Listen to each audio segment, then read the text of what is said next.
ಚಾಮರಾಜನಗರದ ಜಿಲ್ಲಾಡಳಿತ ಭವನದ ಮುಂದೆ ಜಮಾಯಿಸಿದ ಆಶಾ ಕಾರ್ಯಕರ್ತೆಯರು ಸರ್ಕಾರದ ವಿರುದ್ಧ ಘೋಷಣೆ ಕೂಗಿ ಆಕ್ರೋಶ ವ್ಯಕ್ತಪಡಿಸಿದರು.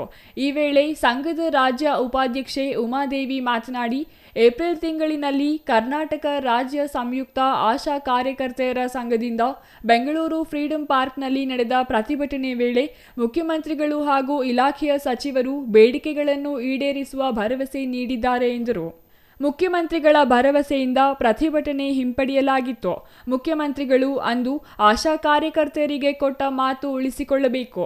ಎಲ್ಲ ಆಶಾ ಕಾರ್ಯಕರ್ತೆಯರಿಗೆ ಪ್ರೋತ್ಸಾಹ ಧನ ಸೇರಿಸಿ ಕನಿಷ್ಠ 10,000 ಗೌರವ ಧನ ನೀಡುವುದು, ಕಾಂಪೋನೆಂಟ್ಗಳ ಹೆಚ್ಚುವರಿ ಕೆಲಸದ ಆಧಾರದ ಮೇಲೆ ಹೆಚ್ಚುವರಿ ಇಂಟೆನ್ಸಿವ್ ನೀಡುವುದು, ಒಂದು ವೇಳೆ ಯಾರಿಗಾದರೂ ಕಾಂಪೋನೆಂಟ್ಸ್ಗಳಿಂದ ಕಡಿಮೆ ಪ್ರೋತ್ಸಾಹ ಧನ ಬಂದಿದ್ದಲ್ಲಿ ಅಂಥವರಿಗೆ ಸರ್ಕಾರವೇ ವ್ಯತ್ಯಾಸದ ಹಣ ಪಾವತಿಸುವುದು, ಆಯವ್ಯಯದಲ್ಲಿ ರಾಜ್ಯದ ಸುಮಾರು 2,50,000 ಅಂಗನವಾಡಿ ಬಿಸಿಯೂಟ ಕಾರ್ಯಕರ್ತೆಯರಿಗೆ ಸುಮಾರು 1,000 ರು ಹೆಚ್ಚಿಸಿದಂತೆ 42,000 ಆಶಾ ಕಾರ್ಯಕರ್ತೆಯರಿಗೂ 1,000 ಹೆಚ್ಚಿಸಬೇಕೆಂದು ಒತ್ತಾಯಿಸಿದರು.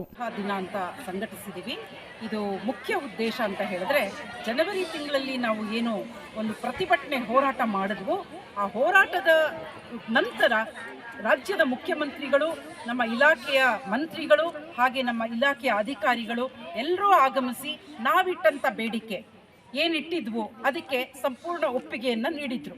ಅವ್ರೇನು ಹೇಳಿದ್ರು ಅಂದರೆ, ಈ ಫಿಕ್ಸ್ಡ್ ಅಮೌಂಟ್ 5,000 ಏನು ರಾಜ್ಯ ಸರ್ಕಾರ ಕೊಡ್ತಾ ಇದೆ, ಅದರ ಜೊತೆ 2,000 ಒಂದು 8 ಕೆಲಸಗಳಿಗೆ ಒಟ್ಟುಗೂಡಿಸಿ 2,000 ಪ್ಲಸ್ ಟೀಮ್ ಬೇಸ್ಡ್ ಇನ್ಸೆಂಟಿವ್ ಅಂತ 1,000, ಅದು ಬಿಟ್ಟು ಇನ್ನೂ ಕೆಲವು ಈ 34 ಐಟಮ್ ಕೆಳಗಡೆ ಬರೋ ಕೆಲಸಗಳನ್ನು ಸೇರಿಸಿ 2,000, ಹೀಗೆ ಒಟ್ಟಾರೆ 10,000 ಅಂತ ಹೇಳಿ ಒಟ್ಟುಗೂಡಿಸಿ ಕೊಡ್ತೀವಿ ಅಂತ ಒಪ್ಪಿಗೆ ಕೊಟ್ಟಿದ್ದಾರೆ. ಯಾಕಂದರೆ ಈ ಆಶಾ ಸಾಫ್ಟಿಂದ ನಮಗೆ ಸರಿಯಾಗಿ ವೇತನ ಬರ್ತಾ ಇರಲಿಲ್ಲ. ಆ ಸಮಸ್ಯೆನ ಬಗೆಹರಿಸಲಿಕ್ಕೆ ಈ ಒಂದು ನಮೂನೆಯಲ್ಲಿ ಸಮಸ್ಯೆನ ಬಗೆಹರಿಸ್ತೀವಿ ಅಂತ ನಮಗೆ ಮಾತು ಕೊಟ್ಟು. Irasavadi Siddappaji, CTV news, Chamarajanagar.